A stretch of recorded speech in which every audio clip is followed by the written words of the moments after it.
The new Foulborn Ghostwrithe tech has opened up some pretty insane synergies with the Lifestack Inquisitor setup that I've been running for a few leagues now, notably with the skill Energy Blade. You might have seen some setups where you're sacrificing your life to make it into ES and having to use a relatively annoying flask, but this isn't one of those setups. This is a lazy tank setup where you simply stand still, hold right click, and blast uber bosses. Or if you find yourself zoning out occasionally watching second monitor content, at least you won't die from standing in the bad stuff. Now the name of the game here is being lazy, not having to really pay attention except in the most demanding of content. Normal bosses are an absolute joke, ubers for the most part are a breeze, and tier 17s and 16.5s can get a tiny bit spicy if you really juice them, or if you take some bad mods. And while they aren't the main focus of the build, I have gone ahead and made some better movement skill choices, as well as included 6 different skills with full path of buildings and setups that you can choose from. Now at the core of this build, it is a life stack build. We simply get as many life nodes as we can on the tree and as much life on our gear as possible. This, alongside the Wrathpith Globe Shield, gives us upwards of 500% increased spell damage and spell critical strike chance. This provides almost all the damage that the build needs, alongside a few more multipliers like Pain Attunement and gems from our skills. We are able to scale the insane base damage that Energy Blade provides us through Battle Mage and Spellblade support. So let's go ahead and talk about the elephant in the room: Energy Blade and Foulborn Ghostwrithe. Now starting with Ghostwrithe, this chess piece has a relatively rare mod in PoE, which is an absolute modifier. What this means is that it takes effect and is unalterable by other percentage mods. It states that your energy shield is equal to 50% of your life. This completely ignores increased, reduced, more, and less modifiers to our energy shield, including from map mods. This makes Energy Blade an extremely powerful option with the Foulborn Ghostwrithe. That 50% less max energy shield mod is completely ignored. It allows us to have 5,000 to 6,000 energy shield despite having absolutely no sources of scaling it whatsoever. And I'm also not sure if this is intended, but the heist currency that scales modifiers on gear can scale the defensive modifier percentage of life as maximum ES on the Foulborn Ghostwrithe, so do with that information what you will. And before we get into more specifics, I've tested out almost every single spell in the game and spent a ton of time figuring out which ones were actually worth playing, putting together path of buildings for them, writing a full guide on everything, so please like the video and comment to help support my channel, as engagement drastically alters how frequently YouTube will push my content to new viewers. I appreciate you all greatly, and make sure to stick around as I have a lot of good info coming up about all the different spells you can use with this build. Now, you may remember this build from previous leagues using Shield Charge, but one notable upgrade that has been made is that due to using Battle Mage as well as Spellblade, we can put Spellblade on our movement skill, which is Frostblink of Wintry Blast, and this makes it so that our movement skill does close to 3 million DPS. It allows for some pretty solid clear of smaller packs as you move through maps. Now beyond that, we only have a couple other active skills, one being Frost Shield, which we can use for difficult enemies to give us some more effective health pool and a little bit of crit. We've got Assassin's Mark for bosses, which you cast once, and as long as the boss doesn't go immune like Shaper does, will last permanently, even through phases. We also have Immortal Call, which with this setup can last anywhere from 3 to 4 full seconds, which you use for very big hits coming in, or if you're taking a lot of sustained damage. Now, all of these are only used occasionally. The last skill that we're going to be using is going to be Wreathed in Light from our Graft. This puts a bunch of little circles on the ground, which makes our damage lucky, and Energy Blade provides a very low minimum and a very high maximum lightning damage added, which is extremely powerful with lucky. Now let's talk about the different spells that I've come up with that seem to be worth playing on this build. So far, there seem to be about 6 that are actually usable. Starting out, we have Ball Lightning of Orbiting. This is a solid all-rounder skill that can handle most styles of content, but doesn't really excel at any of them. You're able to do uber bosses, you're able to do tier 17s, you're able to do juice content pretty much as you want.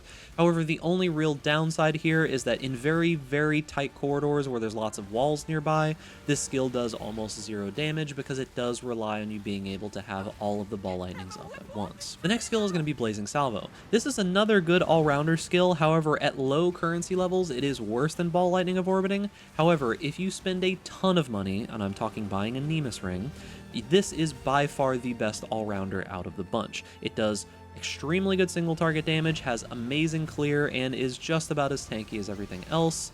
However, I tend to not like spending 100 Divine on a single ring, so that is that. There is a POB for the normal version, as well as the Nemus version that you can find linked. Next up on the list is Firestorm of Pelting. This is, in my opinion, the strongest bossing skill hands down. It has a great blend of both being able to be safe as well as to be lazy, while also doing more single target damage than any other skill on this list, including the Nemus Blazing Salvo. The strength here is that you are able to stand at range, drop down all of your defensive measures, and just right-click the boss, lock their name, and just wait until the boss dies, essentially. Move out of any, like, big slams that you need to, but you've essentially got infinite range, and you can just stand around and do nothing and be lazy. This is the original skill that this build has been played with for quite a few leagues, and it's still the best when it comes to bossing, in my opinion. Next on the list, we've got Arc, and surprisingly, this skill is still quite solid in Tier 17 mapping content. It can also handle Tier 17 bosses, and while I wouldn't use it to do Ubers, you can, but I would not suggest it.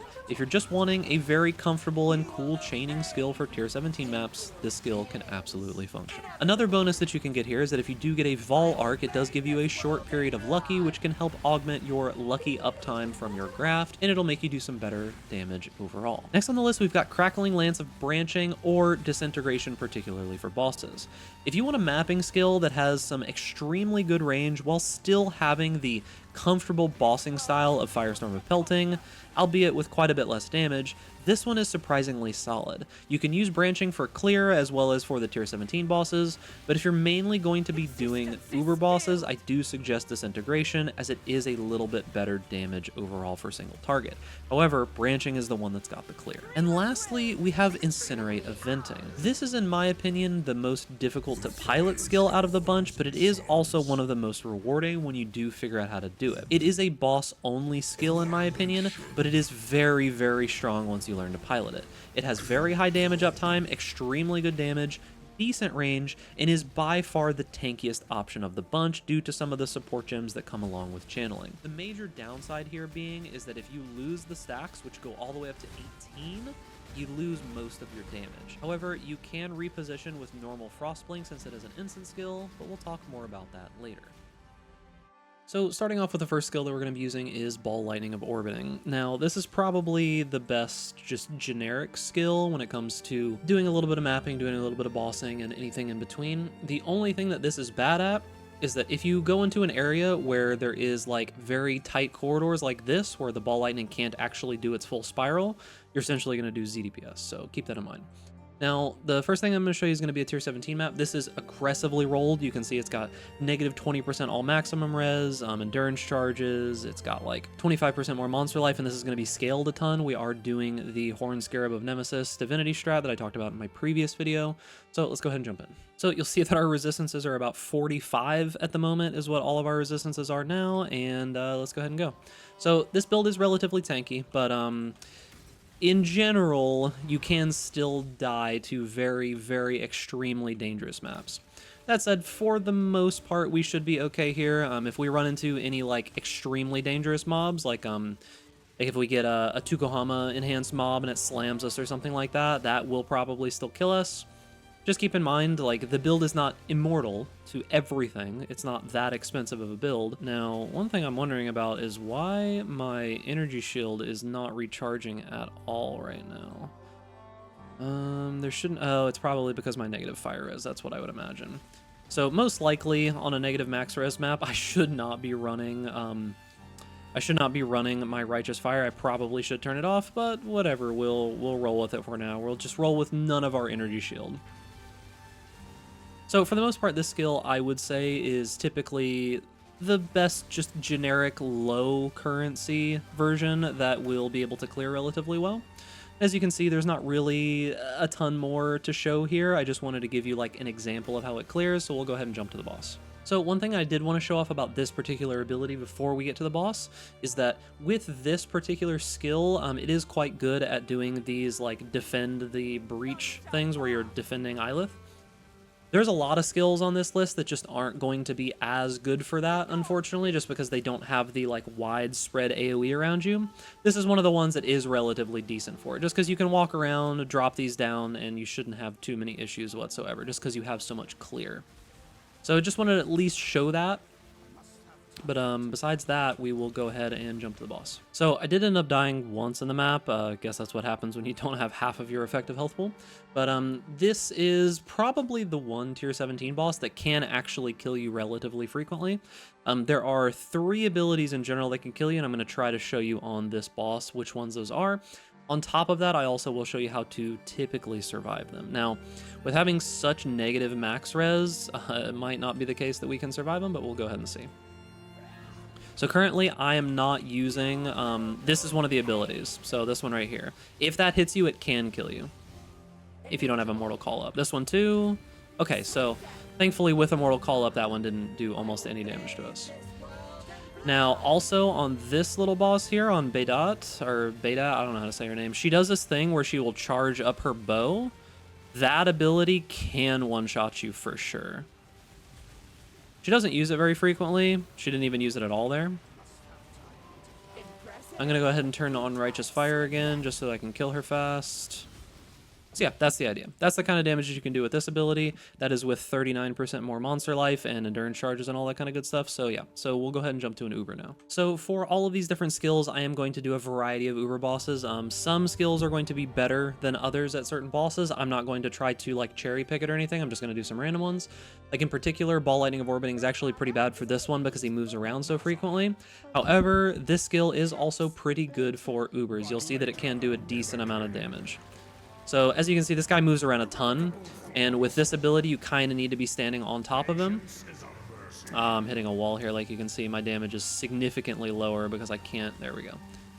Yeah, as you can see, even on an Uber, even though I can't stand exactly on top of him because he's up against that wall, DPS is still pretty good. This is probably like 70% of the damage we could be doing because I couldn't stand right here on top of him, unfortunately. But still really good damage. Okay, let's see what awful items that he drops. Oh, wonderful. Thank you so much for those. And of course. All right, on to the next skill. The next skill we're going to be showing off here is Blazing Salvo. I would say in general, this is a pretty solid bossing skill, and it is decent for clear as well. Now, there is another version of this that's going to be included that is going to be with the Nemus Ring. I typically don't do builds with like singular 100 plus divine items, but I did want to include it because when you do use Nemus, and I'll throw some footage up here so you can see, I just borrowed this from a friend, and this skill, including Nemus, is probably the overall best version of this build when it comes to wanting to do every kind of content. It's excellent clear, excellent single target damage, and you can pretty much AoE the entire screen at any given time with tons of damage. However, we are going to be showing just the normal Blazing Salvo. There is a version that just does this normal version also, and we are going to be running a tier 17 map first so I can show you what it looks like. So once again, this is a pretty aggressively rolled map. We do crit, so this is going to be a bunch of less crit damage, a bunch of extra life gained as a maximum energy shield, so these mobs are going to be very tanky. Keep that in mind. This is also Shaper Touched and Bloodstained Sawblaze and all kinds of other stuff, so this is a relatively difficult map. So as said, this is one of the better just generic skills when it comes to clearing and bossing. As you can see, even with all of those defensive measures, we can still clear things quite easily. Let's find a rare. So you'll see that the rares are going to be quite a bit tankier with all that energy shield. Oh, I just got yoinked. But as you can see, even a giant, powerful rare can still die relatively quickly on this pretty heavily defensive map. But I would say that this is not my favorite skill to clear with most of the time. It is quite good for bossing, but I prefer like Ball Lightning of Orbiting, but if for some reason you really genuinely just can't stand Ball Lightning of Orbiting, what is going on here? Oh, there was some immunity, something going on. If you can't stand Ball Lightning of Orbiting, this is another option that you can do, so do keep this one in mind. However, as said previously, with Nemus, this is significantly better when it comes to like the single target damage, the clear, everything like that. Because the way that this ability works is the further that you cast it out, the more it spreads. When you have Nemus, as you saw in some of the clips, it goes in random directions and it returns. So you're both going to be able to get all of the AoE around you in all of these different areas, as well as this close area near you because of the returning. And if you cast very close to yourself, it's going to be essentially getting double damage. So we are already at the boss, so we'll just go ahead and jump in. I didn't have Righteous Fire on that entire time, so no wonder I wasn't doing any damage. So as you can see, even with all this energy shield, all this reduced crit, we're still doing quite good single target damage, especially now that I've turned my Righteous Fire on. So yeah, it would have been quite a bit better. Actually, after this boss, I'll go jump back out and see how it goes. So most of the time in these maps, when you get these energy shield gained mods, the energy shield is like significantly larger than even the even the health bar of the boss itself. Because for the most part, I can burn through their health bar. It's the energy shield that's kind of the problem. So we'll go ahead and jump back out into the map here so we can see how much damage I do with Righteous Fire actually on. So let's go ahead and do that. Okay, so here's a rare. Oh yeah, it dies significantly faster. Yeah, it turns out Righteous Fire and having like 42% more spell damage, it turns out that's kind of good. So yeah, with Righteous Fire on, even with these crazy defensive mods, I mean, we have 56% reduced extra damage from critical strikes. This is a like purely crit build. And then 67% of maximum life gained is maximum energy shield. Oh god, is this guy healing? Yeah, he's got life regen. Does he have Conk Ground too? That's a lot of healing he's doing. Anyways, as you can see, significantly better damage even on a super tanky mob like that. So now that we've seen the boss of the tier 17 and the tier 17 map itself there, I'll stand in the Shaper Beam and everything else. There you go. All right, so now we'll jump to an Uber. So for the Uber on this one, we are going to be doing Searing Exarch. This is typically a pretty tough boss, but for the most part for this build, it's actually not that bad. So we're most likely not going to be able to do enough damage to be able to phase him before he, or kill him before he phases. But we should be able to survive this relatively easily. But I do at least want to show this. So this build is tanky enough that you can pretty much just stand still. Now, you don't want to be taking multiple of these to the face, but I mean, you can kind of just stand here. You can use this ability if you want to, or even getting hit by the Minotaur. Like, it's not really a big deal at all, you know? So typically this boss is pretty tough, but even on Uber, you can kind of just sit here and let him hit you in the face. So he's most likely gonna... Okay, so he's not gonna phase again immediately, but we're not gonna kill him in time. All right. So we'll go ahead and jump to the end where he dies. And he should go down. So, relatively easy boss. As long as you are using Immortal Call during his Annihilation ability, probably won't die unless you end up standing in some of his runes. So, Blazing Salvo, a pretty good choice in general for bossing, and it's okay-ish for clearing. If you have Nemus, excellent clear skill. Next up is going to be the OG, the classic, my preferred bossing skill on this build, which is Firestorm of Pelting. The only problem with this skill is that it's just, you can't really clear with it. You can go ahead and clear with Frostblink these days, so I mean, if you really like Firestorm of Pelting, you can clear with it. It's just not great. I'd really choose any of the other options. This is the highest single target damage spell that I'm going to include here. Just all of these overlaps that you can see in the middle get pretty insane. So we're going to do an Uber series here. However, I got to get through all this talking and blabbing, so I'll see you at the boss. So the main reason that I particularly like this skill for bossing is that you can just name lock on the boss and just kind of hold the button. We don't want to stand in those abilities. But yeah, even though I only cast on him a couple times, he died pretty much instantly. Now, one other good thing about this build for things like Cirrus is that you can briefly stand in this storm. So like he's in there, we can run in, try to proc him in the middle of the storm and be perfectly fine. So we'll go ahead and name lock him again. Or I messed up out. Yep. So therein is like one of the only things that actually kills the build, is anything that disables your recovery, which is the Awakener's Desolation. So once we can actually get some damage going, there we go. Yeah, this Awakener's Desolation is like one of the few things that actually can kill you almost instantly. The Maven Beams that disable your regen, Awakener's Desolation, Searing Exarch, like little squares, those things are all super dangerous because they turn off your main form of healing. But we'll go ahead and just hold right click again, and he's dead. And stand in this pretty much fine. And then we'll go ahead and see in the final phase. So here in the final phase, we'll go ahead and name lock him, and then I'll pretty much just stand still and hold this, and he's dead. So he didn't even get to move, he didn't get to cast a spell, he died way before any of that. And actually pretty lucky drops. Let's see. It's a pretty awful one. That's not going to sell for very much at all. Yeah, like 40C. But you can see that's the reason why this is my preferred bossing skill. You can pretty much just stand still, name lock the boss, and it'll just drop firestorms on them no matter where they teleport, no matter where they move to. Don't have to worry about it. Very comfortable, very easy. and the reason that this was the original skill. So next on the list is surprisingly Arc. Now we are using normal Arc because the OP version of Arc got nerfed into the ground quite a while ago. I was surprised that this one ended up being as good as it ended up being because historically Arc has kind of not been a great skill. Like in the very distant past, it was a very comfortable skill, but in the last couple of years, it really just hasn't been that good. This isn't as dangerous as a map as the other ones. It's just I already spent like 30 chaos trying to roll a map and I don't want to spend any more. However, it does have monster elemental resistances, so they're going to have a lot of resistances, and we do not ignore elemental resist anymore on this build. Desecrated Ground isn't going to be very much, but I do want to show you that at least this build can clear pretty well even with Arc. I heavily suggest that you do not do Ubers with this skill. You can, but it is probably the worst of the skills for Ubers. But as long as you're not doing insanely difficult maps, and I mean, it'll just be slower if you do insanely difficult maps, the damage is still fine, like as you can see. So this is with a bunch of resistances on the map, so let's see, how much is it? All monsters have 85% elemental resistance. So even with 85% elemental resistance, and like this is lightning and shock resistance, still pretty good damage. And the big thing about Arc is it's a very comfortable skill. It chains a whole bunch of times, it clears extremely well, you don't really have to target very much. And chains, just in general, always feel nice. So that's why this skill is one that I am including.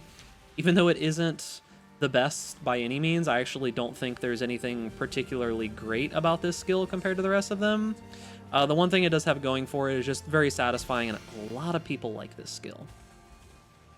So we'll go ahead and jump to the boss real quick so I can at least show you that. Okay, so here at the boss, one thing of note about this skill is that you do have this Vol Arc. And Vol Arc isn't like super useful, but it does make your arc damage lucky. So when you use that, it does make your damage lucky. However, the thing about this build in particular is that we already have a skill that makes our damage lucky when we stand in it. So it's not insanely useful, but you know, still good. So as you can see, the damage isn't as good. However, still pretty passable, honestly. Like, it's not that bad at all. This is why I personally probably wouldn't play the skill, is just because as comfortable as it is, Ball Lightning of Orbiting does more damage, similar or better for clear, and I mean, for the most part, I use this as bossing build, so I'd prefer to just be playing something like Firestorm of Pelting or something like that. So, as you can see, damage is still pretty good. I'll probably not do an Uber here because I don't intend for you to do Ubers on this build, but let's go ahead and jump to the next skill. So this next one's an interesting one that I wasn't completely sure about at first, but this is Crackling Lance. So there are two different versions of Crackling Lance that are worth playing, but they're kind of just going to be in the same boat here. There's Crackling Lance of Branching, which is just going to be giving a larger branch angle, meaning that it's going to be much better for clear, similar damage. And there's also going to be Crackling Lance of Disintegration. This does do more damage, and it does have a higher percentage of shock maximum that you can hit. Although, I mean, realistically, you're probably not going to get to complete maximum shock, like however, like 70% or whatever this is capable of on an Uber. That's just probably not going to happen. It still does have 30% increased effectiveness of added damage, which is a lot more damage if you want to boss with this. The main reason that you would play this skill is just because of its range. So we're going to go ahead and do a tier 17 real quick. This one is another very dangerous one. This is probably the most dangerous of the ones that I've ran. -20 all max res, increased area of effect and projectiles, frenzy charges, shaper touched. This one is probably one that will kill me like 100%, so be expecting a death here. So I'm going to be smart this time, and we are not going to activate Righteous Fire because this is a negative max res map. So let's go ahead and show this off. So the clear is okay. Like, I don't think this is the best clearing skill out of any of them, but it's passable. I honestly think this is probably the weakest clear of the ones that I've put in here. However, the big upside to it is that it still does have quite good single target. So even though the clear is a little weak, single target is still quite good. So one thing about this skill in particular, especially with the current breach league that's going on, is that this skill is not very good at clearing breaches just because it only really shoots in one direction at a time. So this hive, although I could do it, it's not really the best for it, and it will take quite a while, so I'm going to go ahead and skip the hive for right now. But I do just want to show that this skill is at least able to clear with branching. You can see it's not amazing by any means, but the main reason to play this is that if you really dislike Firestorm of Pelting for some reason, and you want to have that like safe long range clear that you can still get, That was a Tukohama Slam. So I just want to say that's probably the most dangerous out of all of the like god abilities on these divinity scarabs. I had to hit Immortal Call and I still almost died to that. I just noticed him like going and doing his fly up in the air. That guy is dangerous. Just be aware, okay? So yeah, let's go ahead and jump to the boss. So once again, as I said earlier, this is probably the most dangerous boss out of all of the tier 17 ones, just because she has a bunch of abilities that can one-shot you. It's a very dangerous map. Increased AoE, additional projectiles, frenzy charges, negative 31 max res. She's probably gonna one-shot me at some point. I'm gonna do my best to survive, but here goes nothing. So as I said previously, the main reason to play this skill is that you can still attack from range. Let's see if I die. Oh, she didn't hit me. You can still hit from range and do good single target damage. Like, you don't need to be up in the boss's face like a lot of the other skills. That's the main difference. So we'll go ahead and hit her, pop this. So as you can see, oh, here's her big skill. That skill without Immortal Call can kill you very easily. So yeah, here you go. This is exactly why. As you can see, I can hit her from like all the way completely off of screen and still do very good DPS. So like I said, if you just particularly really dislike Firestorm of Pelting, this skill is pretty decent when it comes to just lazy bossing. So we're going to go ahead and jump to an Uber now. Found a Tabula, so of course we have to corrupt it, and nothing happened. So I have swapped to Disintegration. As I said previously, it is just a little bit better for bossing, and it is worth it if you're mainly going to be doing Ubers. This is a pretty slow Uber boss. I would say this is actually like tied with Cirrus for one of the slower Uber bosses. However, like I said, I'm just gonna be doing random ones, so here we go.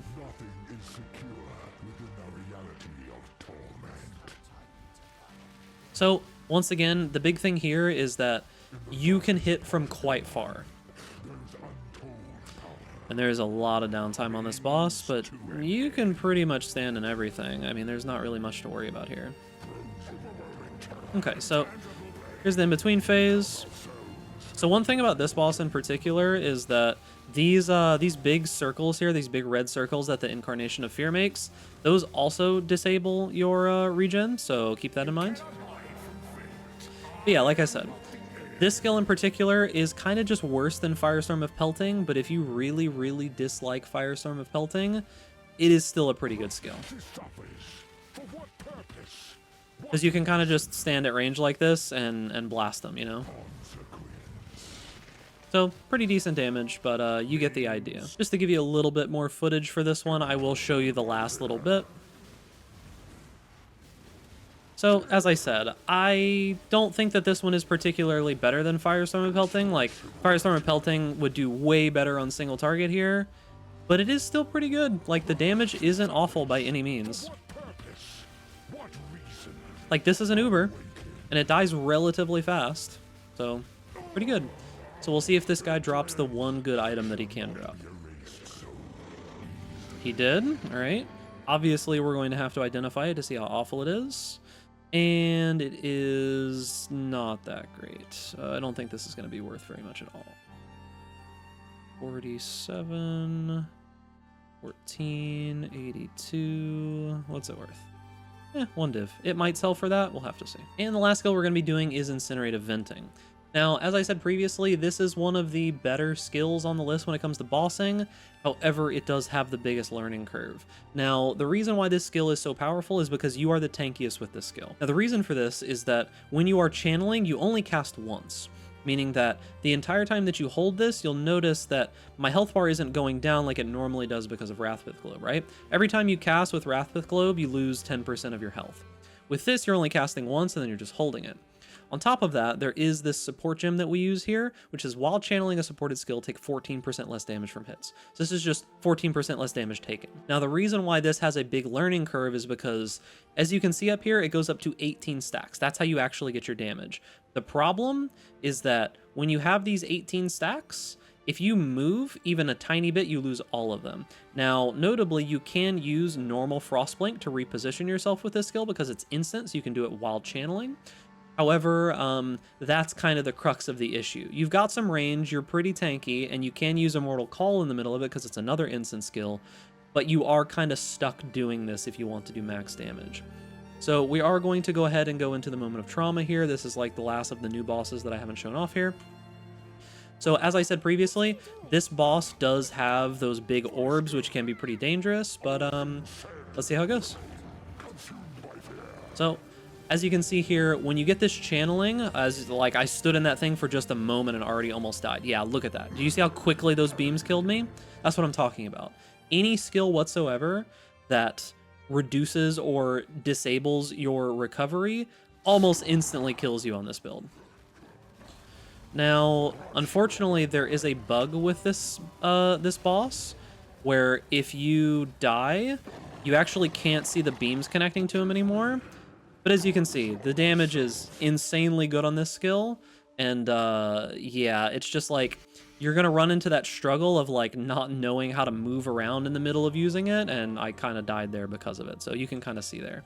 So we did actually get Coiling Whispers here, but I'm not exactly sure if this is worth anything anymore. Yeah, 18 chaos, so it's not worth almost anything. And that's going to be it for the video. Remember, boys, if you enjoyed this content, make sure to give this video a like, subscribe to the YouTube channel, hit that notification bell to stay up to date with all the latest videos, and stay safe out there in raid class. And I'll see you guys in the next video.